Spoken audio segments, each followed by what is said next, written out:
to the very end of my seeding and transplanting, and so if there ever was a time to bring you along for the fun, figured now would be it. So bear with me here. Right now I'm doing a little garden bed that I actually have in my front yard. I don't live in an area where there are HOAs or anything like that, and so I'm able to plant. Yeah, I converted my whole front yard basically to these little white garden boxes. They're only painted on the outside and the top rim. They actually stop with the paint right where the soil meets, so no soil contamination there. So these garden boxes and mulch in between the boxes all along my whole front yard. There's no grass up here at all anymore, so it was pretty cool, I thought. Anyway, right here I'm going to be planting a pumpkin, and then I'm going to be planting some green beans next to it. This is a good example of some companion planting. Basically, companion planting is planting two things together that kind of work with each other. Pumpkins are nitrogen loving, and green beans, or any type of bean for that matter, is nitrogen fixing. So the green beans are going to be pulling the nitrogen out of the air, bringing it through the plant, and then putting it down into the soil. Then the pumpkin is going to be taking it out of the soil and then converting it into a pumpkin, and all kinds of thick leaves and things like that. And so the two will actually grow together really well. An example of this is also the three sisters with the corn, the squash, and the beans.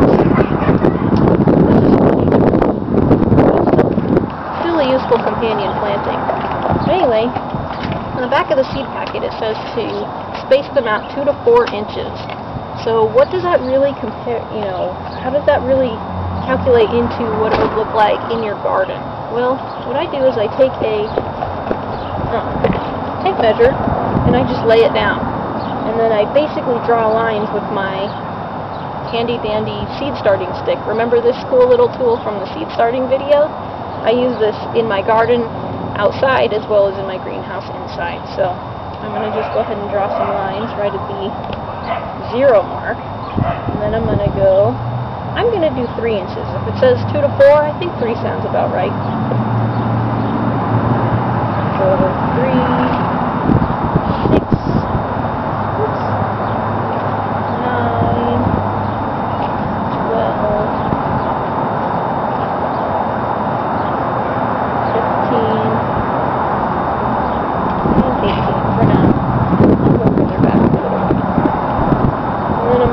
across this way, and I'm going to do the same exact thing. Just draw nice little lines. 3, 6, 9, 12, 15, 18, 19.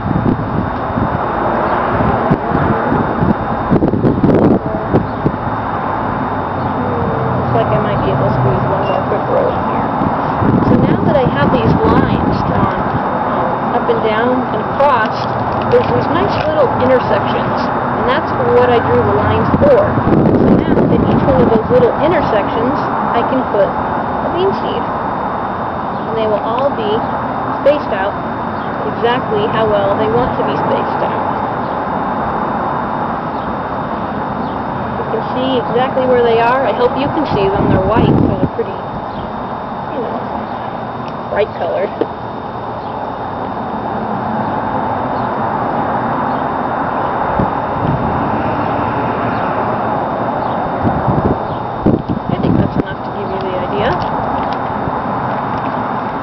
So I don't forget where I'm putting them, I'm going to go up and put my tape measure right here. And now next, you can either use your little handy dandy stick, which says to put the seeds down to a depth of 1 inch to exactly 1 inch using the stick.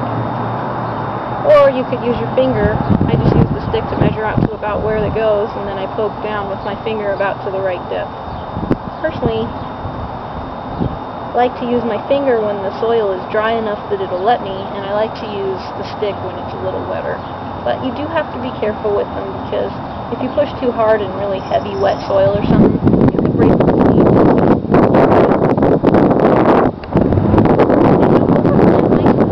Oftentimes we'll say to plant, several seeds all together, and then you go and rip out the ones that are extra, if two sprout from the same hole, or you cut them off or whatnot. If figure if I'm planting them a little bit farther apart by not going with the full 4-inch spacing, and maybe a few of them don't end up sprouting, then they're kind of going to space themselves out a little more that way anyway. But from what I've noticed, I use mainly seeds of change and burpee seeds, and for the most part, I really don't get very many seeds that don't sprout. So I don't really have that problem. So now that that's all done, or at least to here, I'm going to go ahead and plant my pumpkin plant. And I always wear gloves because I don't like my hands dirty. Isn't that crazy? I'm a gardener and I don't like my hands dirty. Has anybody heard of such an absurd thing? I like to play out in the dirt, I'll always be wearing gloves when I do it though. Other than when I'm poking down the seeds, which is kind of driving me into a little nuts actually, to be honest. Okay, so first thing you'll want to do when you're transplanting a plant is to dig a nice little hole that's big enough to fit it. If it's a tomato or something like that, you can dig it a little bit deeper because those like buried a little bit deeper. But there are other plants that don't really like to go too deep. So I would say for the most part, plant most of them at the same depth that they're planted in their pot. And then maybe you could go a little deeper on just certain ones like peppers and tomatoes. Peppers just a little bit, and then tomatoes maybe a lot more, like 2 or even 3 inches deeper. If you squeeze the pot a little bit, it kind of breaks the plant loose from the pot. Sorry about the wind. I hope it's not picking up too much background noise from the wind.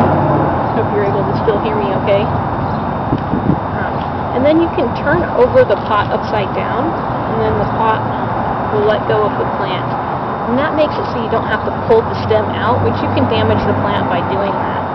So turn it upside down, and then if you want to tease out the roots a little bit, you can kind of go around a little bit, loosen them up, just so it knows it's not in its pot anymore. You can do it a little more with plants that are really root bound. And then in the ground. I plant my transplants. I almost always plant using the well method, and I'm sure you've heard me mention before that I live in northern Colorado, which is a high desert, and water is a precious resource here, and so I try to be as responsible with it as possible. So what I do is I basically make it where the plant is a little sunken in, and then sort of like a little ring of soil around it. And then when I go to water, all the water stays right where the plant is. Not only does this make it so that you can use less water to grow the same amount of food, but it's a really efficient way to use the water. And also, because you're not watering the whole bed, like in my backyard, I have a whole bed that's nothing but tomatoes, but they're really far spaced. So there's a well here and there's a well there, and you're not watering all this dead space in between, which would just encourage weeds to grow, and then you would have to spend more time pulling them. So even if you don't live in a really dry climate, this method is really useful to help save you from having to do too much work later on. So, I don't know if you can see this, I hope you can. My little pumpkin is down there in the ground, and now when I fill up it with water, all the water stays right there. And you can make it a little thicker than you think you're going to need it, because as the season goes on, that well, that mound of soil around the plant is going to get worn down a little bit. And so it won't be quite as pronounced later on. So I tend to make them bigger than I think I'm going to need it to be right away, and then if it sinks down a little bit, that's okay too. So anyway, I hope you found this video helpful for helping you to plant seeds, or to plant transplants, or even learn a little bit about companion planting. If you have any questions, feel free to ask, and I'm so glad you joined me. Thank you so much for watching.